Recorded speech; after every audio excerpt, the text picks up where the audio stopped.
Good morning, afternoon, and evening. Thank you for joining us for this webinar.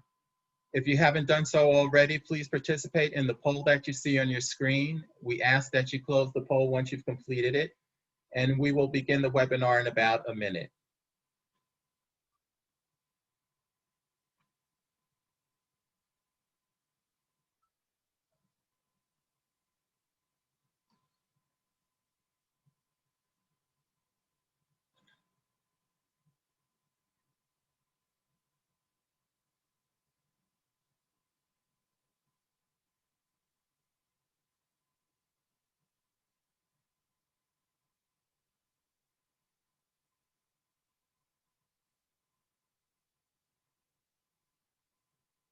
Thank you once again for joining us. We will begin the webinar now. Just a special note before we begin, this webinar is being recorded. Special thanks to the World Federation of Colleges and Polytechnics, WFCP, for bringing us together for this webinar, and to my colleagues at the American Association of Community Colleges for allowing me to come into the office during the pandemic to do this webinar. And also to our presenters today from Asia Society and Saskatchewan Polytechnic. The title of our webinar today is Preparing Tomorrow's Workers, and we will be talking about internationalizing career and technical education programs in North America, which in other areas of the world may be referred to as TVET programs.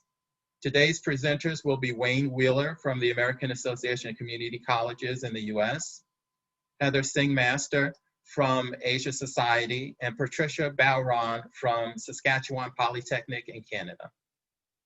Next slide.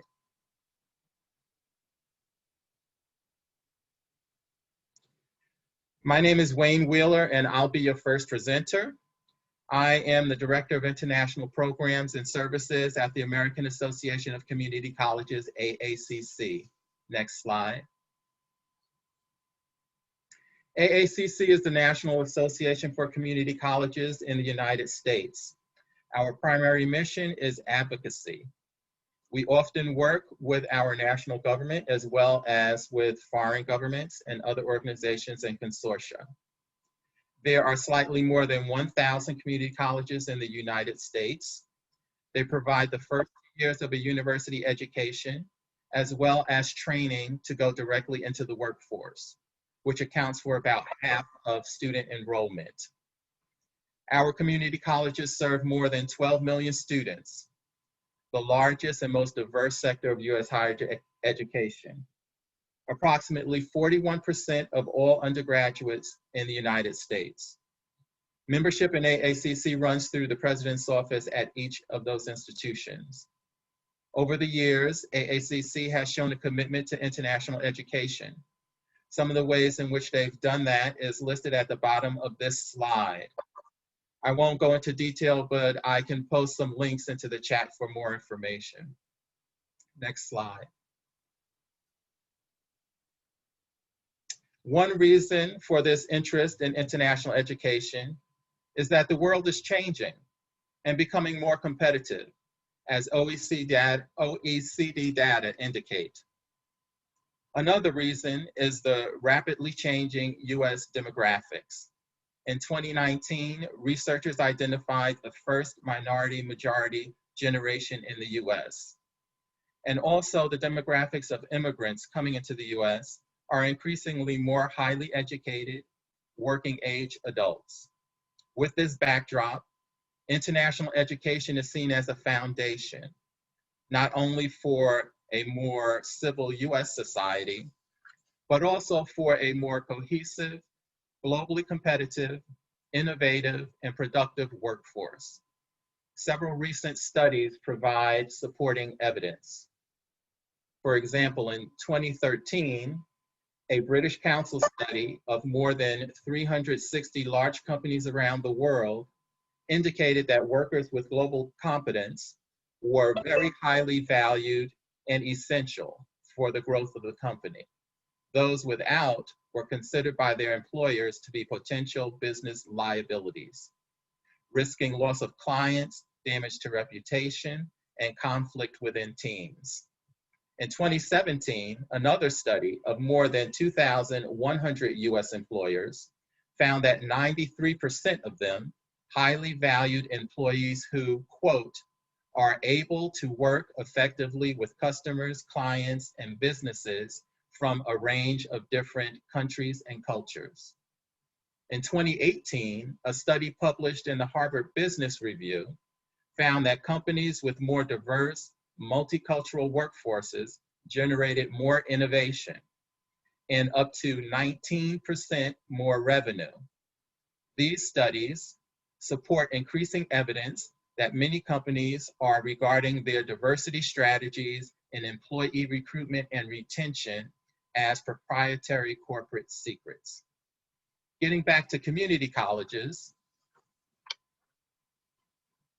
and their role in society as pathways into the workforce, internationalization of the curriculum has proven to be an effective method and one that is growing in popularity across the country.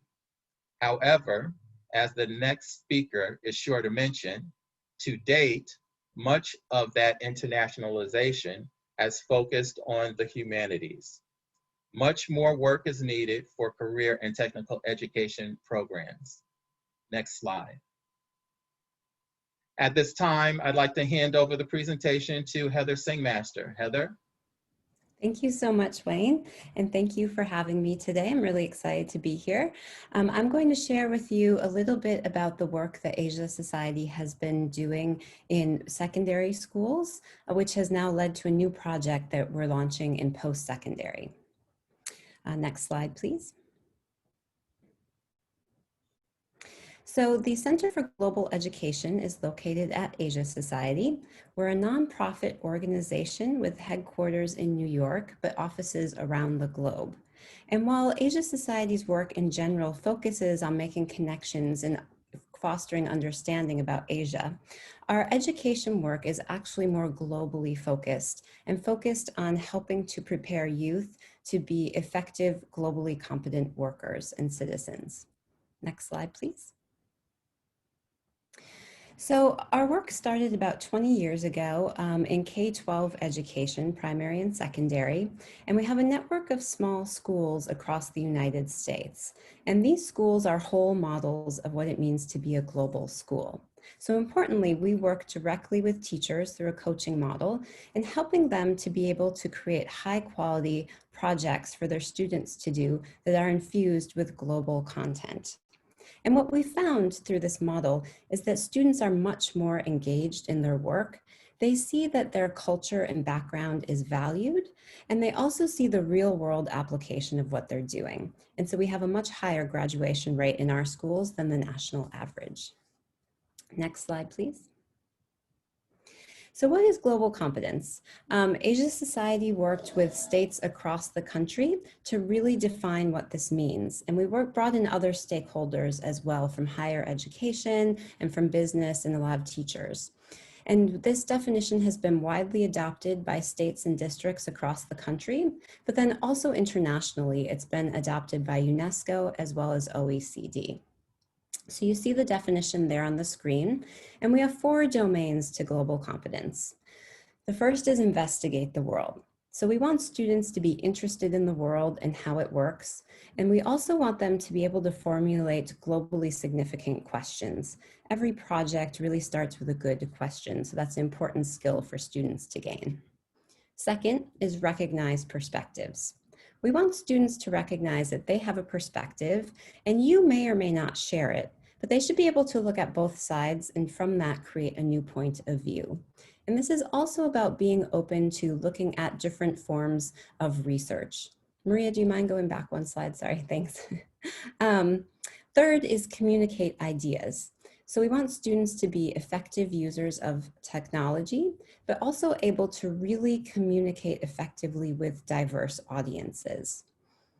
Fourth is take action. And this is about really being able to apply what students have learned to make a difference both locally and globally. So this definition has academic skills, it has social emotional learning, and then it also has those employability skills of critical thinking, teamwork, and communication. Next slide, please. So in addition to our definition, we've created a set of rubrics and performance outcomes, which more concretely lay out what each of these skills looks like in the 4 different domains. So on the screen here, you see the domain for our last year of high school, grade 12 in the US. And this is for Investigate the World. We want students in that proficient column that you see there, that 3rd column, but this is a continuum. So you can see where students are at developing these skills. And then that means that the advanced column, the last one, is for our post-secondary students. And these are really popular with educators because not only can they see what these skills are more concretely, but they can also use these as they're building lesson plans and projects and also for assessment. Next slide. So when we're thinking about our TVET students and developing the skills that they of course need the academic skills to be able to read and write and do arithmetic, but then they need those hard technical skills related to their pathways. In between and what brings those together are those employability skills, or as we like to say, the skills that can get you hired, but also the skills that can get you fired. And so these are teamwork and communication, critical thinking, but it's being able to do all of those with people from diverse backgrounds and diverse cultures, whether that's in your local community, which may be very diverse, or if you're working for a global company. Next slide, please. So before I go further, I just wanted to share an example of what this looks like in a community college course. So this is an example from Central Piedmont Community College, which is in Charlotte, North Carolina, and it's a fire protection services course. The faculty member, Mr. Ripple, wants his students to have an open mind, to know that their way of doing things is not the only way of doing things. And he also wants them to be really conscious, respectful, and empathetic to people from other cultures because they live in a very diverse community and they are working directly with that community. And so he wants them to build trust with them. So he assigns different global assignments throughout his courses. So one example is he has students look at female firefighters in other countries. And what they found is really interesting. In one case, a student looked at Iran and found that there, women are not allowed to be on the same firefighting squadron as men. And so they have their own female unit. And so this really helps students to think about different perspectives, different ways that things are done. And as they look at different policies abroad, different things that they can learn and bring back to their own community. Next slide, please. So as I mentioned, we've been working a lot at the junior high and high school level, our secondary level here in the US, and helping our CTE or TVET educators be able to integrate these skills into what they're teaching. And so we've created a set of online interactive professional development modules for them. Next slide, please. So these are all available for free. And even though they were created for high school, we have had community college faculty use these and take these. And what they do is they introduce these concepts of global competence and show how they impact different career pathways, every career pathway really. And then they help you think about how do you integrate these skills into high quality project-based learning. So a lot of this, because it's for high school, is very much focused on helping students to do these projects in teams. Next slide, please. So this just kind of shows you our latest set of modules, which came out last year. Again, they're focused on CTE and TVET, but these do have a STEM focus as well, since STEM really cuts across all of those pathways. You can see the direct URL there, and these are all free. Each one is about 15 minutes, but there are different activities and readings that you can do. So each one with all of those activities is about an hour long of professional development. And so the first 4 really walk you through what are these skills, how do you make those global connections to your courses, how do you design a high quality project, and then how do you assess them. The 8th one that you see down there is enhancing instruction through global collaborative projects. And I know that was one of the questions we received before the webinar is, do we have any resources to help if you want to do a project with a school in another country? And so this module walks you through having the right mindset to do that, finding a school in another country, and then how do you create a high quality project with that educator. Next slide, please. In addition to the modules, we've also created an online toolkit that has free resources. There's a lot in here. Next slide, please. I'm just going to point out two things that might be relevant. Again, most of this was created for high schools, but the sample projects could be of interest. As you go to the drop-down menu on the left-hand side there, that's the first option, classroom projects. And you'll see we have projects that are created with a global focus, and we have some aligned to the UN Sustainable Development Goals.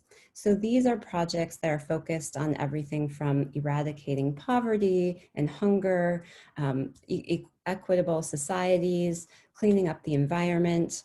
And so we have different projects for different CTE pathways. And these are fully modifiable projects that can be either used for advanced students, or else there are options for younger students. They can also just be used to get an idea of how one could teach this global topic. So they could just be used for inspiration as well. Next slide, please. And then the other one I'd point out are these career profile videos. So these are videos of people talking about the global nature of their jobs and the different skills that they use in those jobs. And so we do have some with people from global businesses like Boeing and Daimler Trucks. So those may be of interest as well. Next slide. So I wanted to talk a little bit about the next project that we're working on. We've had so much interest from community college faculty in using the resources, and since they're not quite right for post-secondary, we're excited to start a new project that will allow us to start creating some of these resources specifically for post-secondary TVET faculty. Next slide, please. So last fall, we published a new white paper together with AACC and other partners, and in partnership with the ECMC Foundation. So you'll see here, what it's about is it really makes the case that these skills are important for community college TVET or CTE programs. The nature of work is really evolving, and in an increasingly automated world, we need students with these higher level skills able to work in the global economy and with culturally diverse communities. Next, yes. I should also say that the studies that Wayne mentioned earlier are all referenced in this paper as well. So if you'd like to learn more about those statistics that he mentioned, you can find them in here. As Wayne also mentioned, we have a couple of examples of global distinction or global certificate courses that are currently being offered by community colleges across the United States. So the two examples we have in the paper are from the Ivy Tech state system in Indiana, and one from Worldview, which is located at the University of North Carolina, Chapel Hill. So each of these programs requires students to take a certain set of globally focused or internationalized courses. They have to do a set of international activities, in some cases study abroad, when they can, of course, when we can all travel again, and then a capstone project. And so, as Wayne also mentioned, most of these are being pursued by students in the humanities, but there's a lot of interest in moving these to be available for TVET students as well. So you can see here that Ivy Tech just launched a new one this fall called the Global Workforce Skills Certificate, which is more specifically aimed at our CTE students. Next slide, please. So the new project that we're just getting started on is to create a new set of professional development modules for CTE faculty at the community college level. You can see some of the topics we're looking at here, but they'll contain different strategies for how to integrate these skills into courses to internationalize them. We'll also be creating in-person faculty professional development workshops, which of course probably won't be available until at least 2022. We'll create a new online toolkit of resources specifically for community college faculty. And then I'm really excited because we're going to do a student module. So we'll create a module specifically for students to help them understand what these skills are and why they're relevant to the career pathways that they are pursuing. Next slide. So we are currently just getting started. We're outlining all the different content. So we're looking for advisors and people who are interested, especially TVET faculty, in reviewing some of these things, or examples of internationalized courses that we can include to really make these really interesting to faculty so they can see what this looks like in real life. So that's kind of where we're at. We're hoping to pilot the modules next August of 2021, and then really launch them in fall of 2022. Next slide, please. So I think we have a couple of minutes for any clarifying questions, if you'd like to type those into the chat box. And while you're doing that, I think we have another poll we'd like to launch to get some input from you.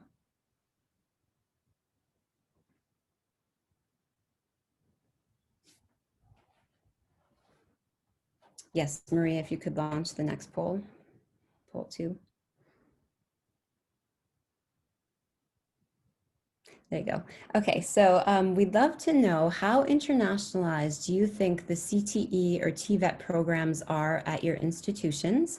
We have a 1 to 5 scale here, with 1 being not at all, 3 being about half, and 5 being 100% internationalized.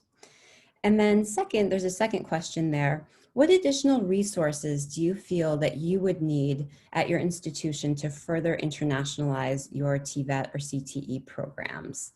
That could be more practical tools like sample syllabi or sample projects, online professional development modules, in-person PD, maybe more webinars like this, or maybe PLCs or learning cohorts. If you have other ideas that aren't on there, please feel free to type those into the chat box as well.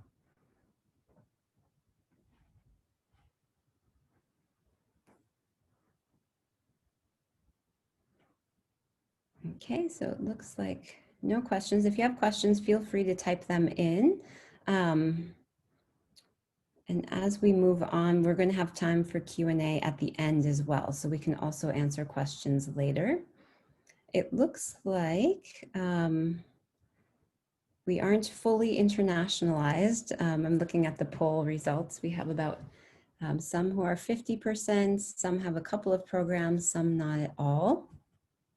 And you're looking for more practical tools or maybe learning cohorts. So if you have, let's give it 30 more seconds to put in your votes for the poll. And again, just keep typing your questions in as we turn it over to Patricia. Oh, let's see, we have one question. So there's a question around the extent of internationalization in the workforce. So I know some of the stats that I like to use are the fact that for the US anyway, 1 in 5 jobs is tied to international trade. So most companies, whether small, medium, or large, are somehow involved in the global supply chain. And also 95% of consumers live outside of the United States. So here you have to really think about how you're going to reach those audiences if you're going to grow your business. And I know we've looked at a lot of, internationalized workforce programs at community colleges. Wayne, I think that's in the ACE study. Do you have that in front of you? How internationalized the programs are at community colleges? That might be something we can look to and type in. There was a study ACE did in 2017, I believe. It's called Mapping Internationalization on U.S. Campuses. And they did look at the data across U.S. higher education. One thing notably for community colleges was internationalization of the curriculum. But as we said, that's really highly focused in the humanities and not necessarily in CTE. Right. There was also quite a bit of faculty development, internationalization seminars for faculty as well. And we can find that link to that study too, I think, and type it into the chat box for you. So, okay, I think we'll move on to Patricia, because I want to make sure we have enough time. Thank you all for filling out the poll. That's really helpful to think about as we move ahead with this project and the types of materials that we'll be developing. So thank you for that. Patricia, I'm going to turn it over to you. You bet.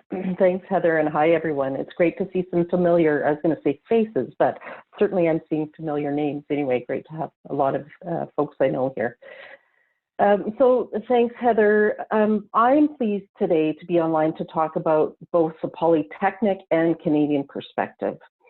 A shout out to all of you across so many time zones. I know some of you are in the wee hours of the morning or late in the evening, and I know many of you will also join through our recorded session. I will start by saying that my internet stability has not been my friend this week, and so I'm also joined by phone. You'll see it in my ear, so if my photo disappears, I will stay connected by audio. I have been asked to provide a few real-life examples of some of what Heather and Wayne have been talking about, and you'll note that Wayne continues to add a number of links for you in the chat box, so please feel free to access those as well. So I think I'll start by giving a bit of context about who we are at Sask Polytech, where we fit, and why internationalization is so important for us. Next slide, please. So I'm going to start by going back to Heather's earlier slide. Sask Polytechnic is all about marrying academic, employability, and technical skills in a global marketplace. Next slide, please. The term polytechnic is used in many countries for a group of similar institutions that provide degree, diploma, certificate, and apprenticeship credentials in applied fields, working closely with industry to offer work-integrated, practical learning opportunities and to provide real-world solutions for industry and students through applied research projects. Next slide, please. So, who is Sask Polytech? We are a provincial institution that provides post-secondary technical and vocational skills training in the entire province of Saskatchewan, Canada, a province with a small population and a strong export industry. Next slide, please. Our provincial government launched our growth plan just under a year ago, a blueprint for growing the province's economy, enhancing our competitiveness, growing our population, and enhancing the health and social fabric of the province. And Sask Poly will be integral to the success of the plan's implementation as we grow our international footprint. Next slide, please.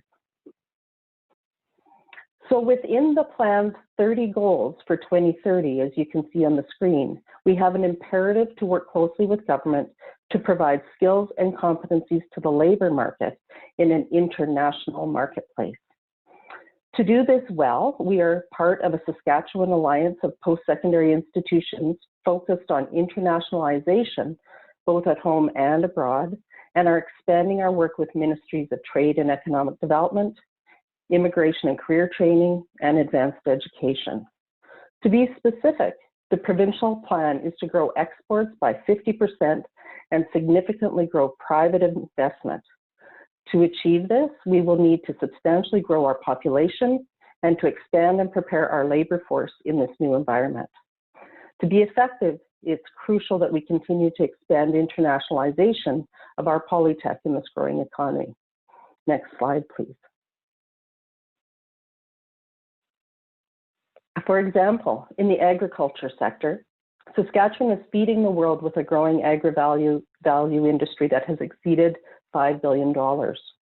And we're also home to the Protein Industries Canada, a supercluster designed to bring together R&D and industry to help to develop new products that add value to export crops.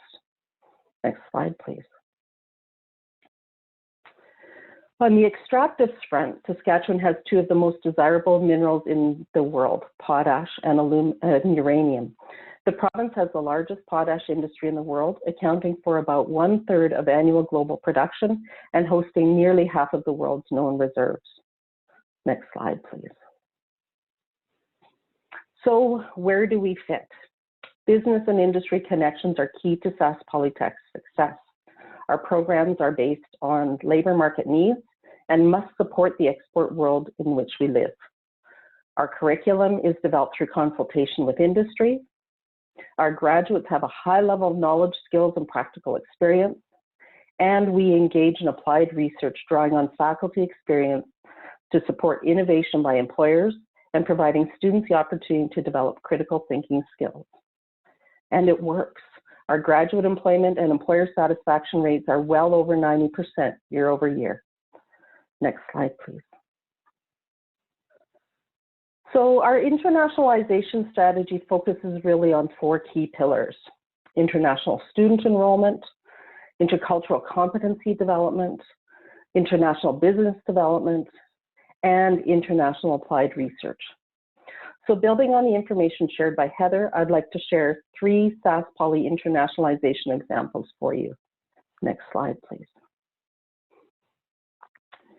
Heather talked about faculty. Because it all starts with our faculty, I'll start by sharing a bit about our Instructional and Leadership Development Center. We have made a substantial investment in developing and enriching the instructional and academic leadership roles of faculty through formal and well-integrated orientation, preparation, mentoring, and continuing instructor development programs. The ILDC is dedicated to supporting professional journeys of all of our faculty. Our goal is to offer relevant, timely, professional development opportunities, one-on-one support, teaching resources and tips, as well as formal education opportunities to our faculty to promote and foster teaching excellence and to support a community of practice. In understanding the expanding nature of Sask Poly's international footprint, the ILDC provides training to faculty to enhance international and intercultural understanding. One tool they use is called the Great Idea website. Next slide, please. So I'm going to highlight one specific idea from that site, our Supply Chain Management Day. The event is a 2-hour session for learners, the instructors, and supply chain management professionals from throughout the province to come together to share research, give presentations, and network. Second semester learners in groups give poster presentations on supply chain management topics, and first semester learners attend to visit each group's poster, ask questions, and learn more about their programs. Professionals in the community actually judge the posters and give presentations to learners on the important skills needed in supply chain management and discuss the role of supply chain management professionals in the province as we operate both at home and abroad. So how is it beneficial? Firstly, peer-to-peer mentorship of students from around the world interact with industry players who are active in the province, both at home and abroad. Secondly, many of our diverse learners who may be new to Canada can network with industry professionals and learn trade lingo. And finally, poster presentations focus on critical thinking, allowing students to be local and global problem solvers, applying their learning in colorful and interactive formats. Next slide, please. My second example of building in global competencies comes from our applied research area. Applied research is where ideas meet reality, delivering practical solutions to everyday problems. Applied research assesses a need, proves a concept, and tests new products to refine them for market. From agriculture to artificial intelligence, from biotech to biomechanics, our faculty experts help industry refine their research questions, set up a research program, and build prototypes for testing, employing students in dozens of program areas and using some of the most advanced equipment in the province. Next slide, please. Sask Polytech students are encouraged and supported by faculty to partner with business, industry, and the community, and to enter their projects into our applied research showcase that provides real-world solutions on today's challenges. This past year, students from Canada and abroad worked on projects with an international reach, including everything from mapping forest fuel types to GIS systems at refinery sites to integrating a living machine into building design. Next slide, please. Two of our 2019 winners focused on water research, rainwater harvesting, and biogas from wastewater treatment.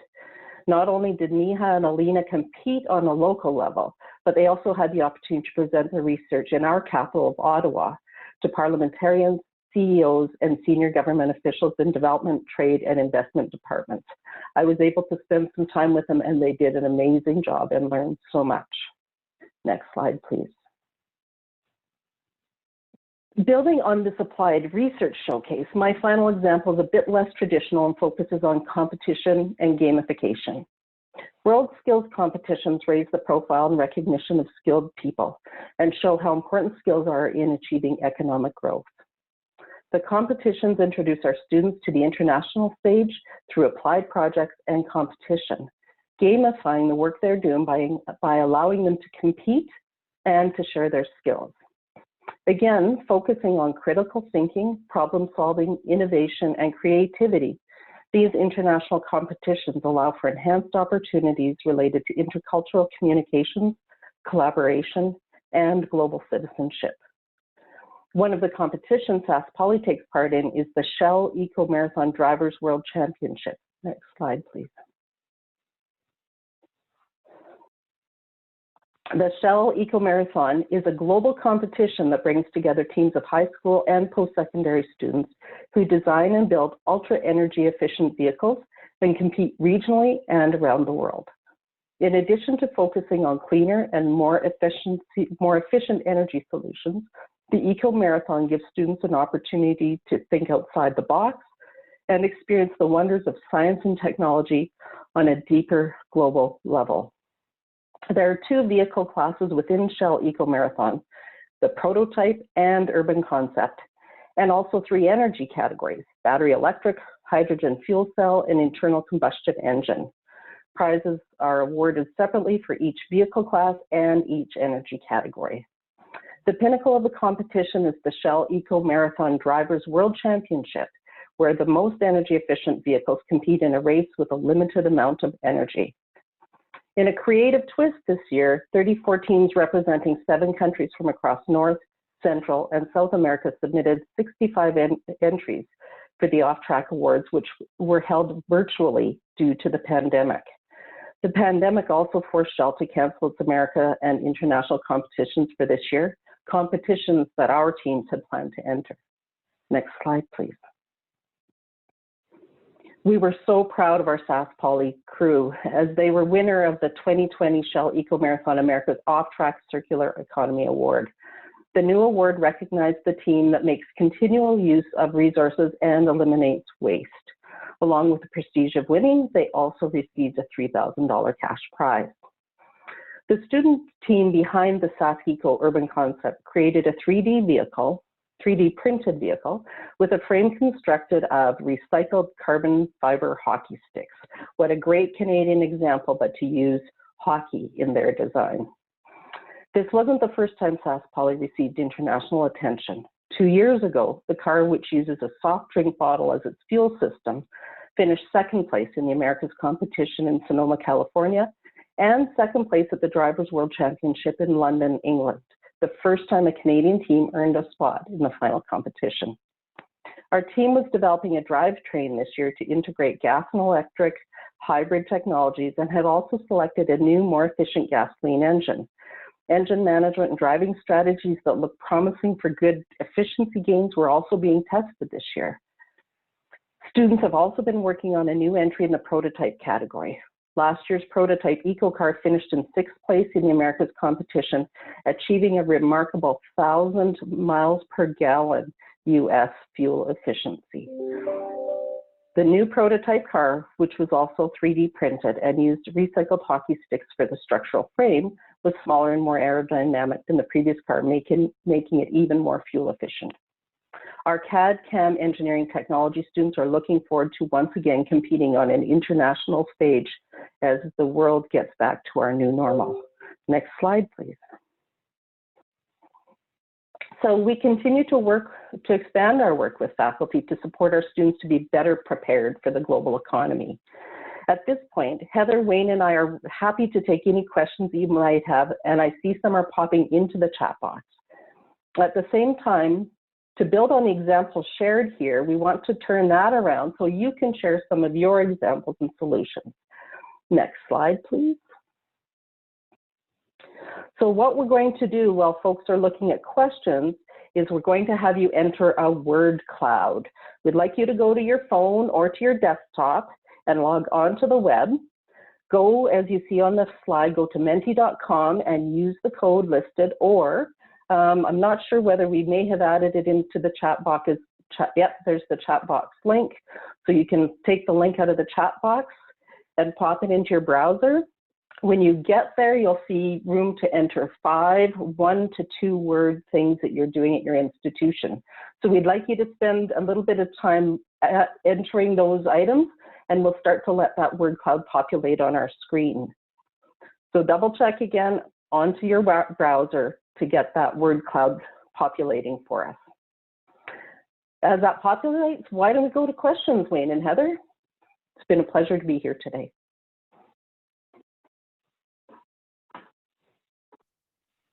One question that we received during the registration process was, how can we link the U.S. and Canada TVET strategic plans to the one at Kenya? Is it possible to provide a benchmark for the same? I think that's a great question, Wayne, and I think, you know, having worked with some of you at the Polytechnic in Kenya, I know one of the things that I think there's a lot of tools that Heather's group and others are providing, but it's really important as well to think about that customization based on jurisdiction. And so it's about building the relationships with industry and determining what is best within those environments. And so I think from our perspective, it's really important that that be customized into that process. We have another question from the U.S. It says, it seems that the Canadian schools by design are more integrated. Any advice on how to break down the silos on campuses? Is it about leadership buying into comprehensive plan, or more about passionate faculty taking the lead to advance? What's been the what has been the experience on your at your institution, Pat? Thanks, great question. I was going to say yes to the examples provided. I think there needs to be conversation. It needs to be intentional, and certainly at Sask Poly, we know we still have a lot of work to do. We're interested in really growing that, and it starts those conversation levels with faculty. We have the advantage of having a group like our ILDC where we can have those conversations, but we need to continue to find opportunities for those conversations. But at the other end of that, that leadership piece that was mentioned is key for us as well. And so leadership from positions like mine as vice president are key to ensure that we talk about the importance of that whole internationalization effort moving forward. Yeah, and I know that in the U.S., one institution that I often talk about in that regard is Davidson County Community College in North Carolina. They're located in somewhat of a semi-rural area. And most of their students, they don't have the opportunity to travel abroad, et cetera. And so they've really focused on internationalization of their curriculum. And they have created, in 2013, they created a program called Scholars of Global Distinction. And this is also referred to in the paper that Heather mentioned as well.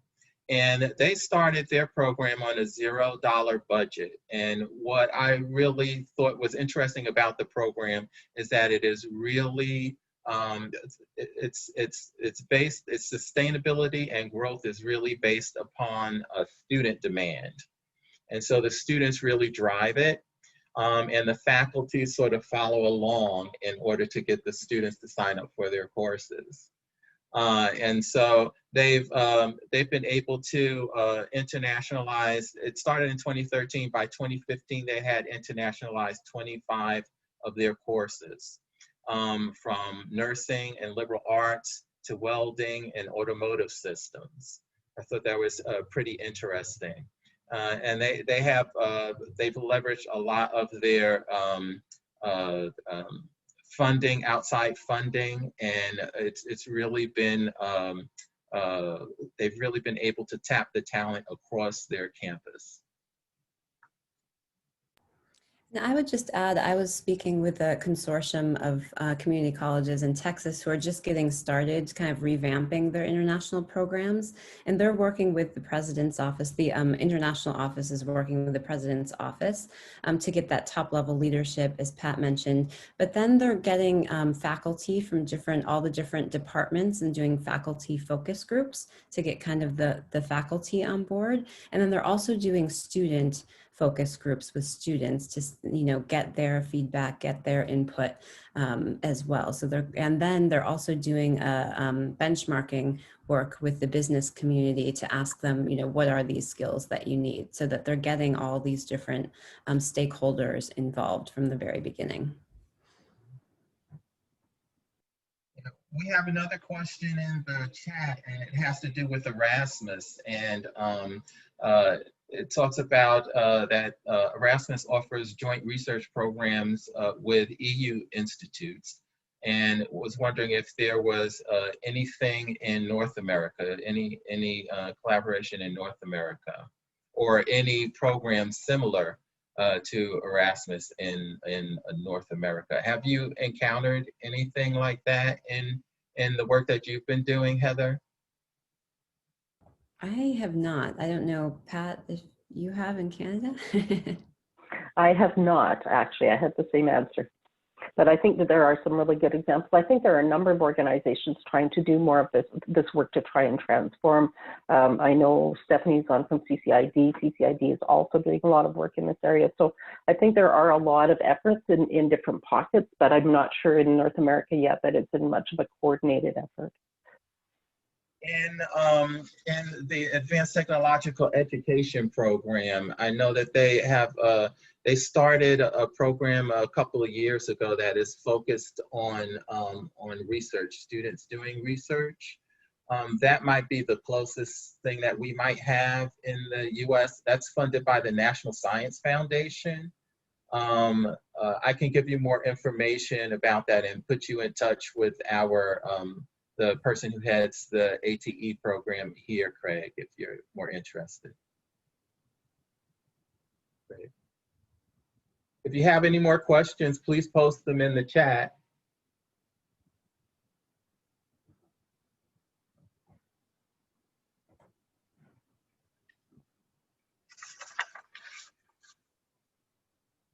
Getting more in the word cloud. It's been great to see the word cloud. I think that whole research area is interesting. You know, we work as institutions in Canada. We're more and more getting the federal government to understand the value of colleges and polytechnics in that applied research area. We are accessing more and more research funding in that area, and that international research is key to that work, but there's much to be done. We continue to lobby our federal government to look at opportunities to expand that. And so I think, you know, back to Craig's question, I think there is tremendous opportunity to do more in that realm. And I know, Pat, you were mentioning about the competitions, and it was more within the scope of world skills. The U.S. does participate in world skills, not as much as other countries do. But I know that one program or project that's happening in the U.S. is called the Community College Innovation Challenge. And that's also out of the Advanced Technological Education Program. And it puts forth a problem and allows different colleges to put together teams to work out possible solutions.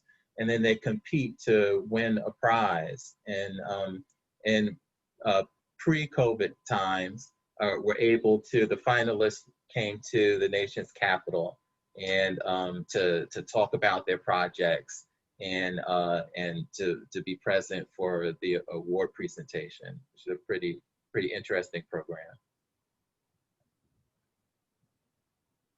Let's see, any more questions? I see Craig has noted the applied research approach in Canada. Thanks for that note, Craig.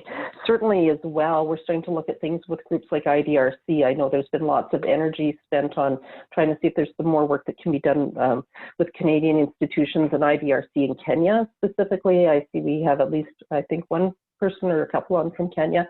So I think there are opportunities to grow those areas, and I think it's stepwise. We need to do one project at a time and prove that we have the capability, because often government officials aren't aware of the tremendous ability of those colleges.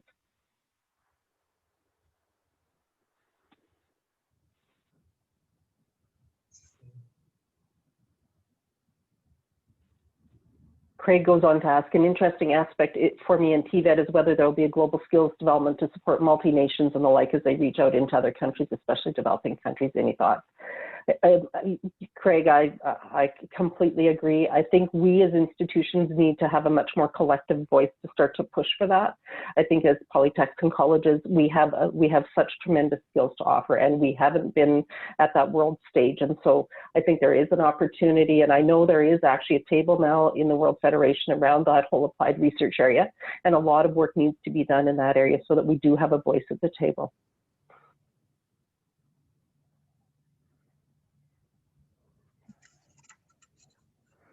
Yeah, I know that there's been a lot of interest in this in Southeast Asia, in particular in developing those global skills for workers. So we've done a little bit of work with Thailand and the Philippines to help them be able to use the tools and resources we have with educators so that they can start integrating these skills into what they're teaching.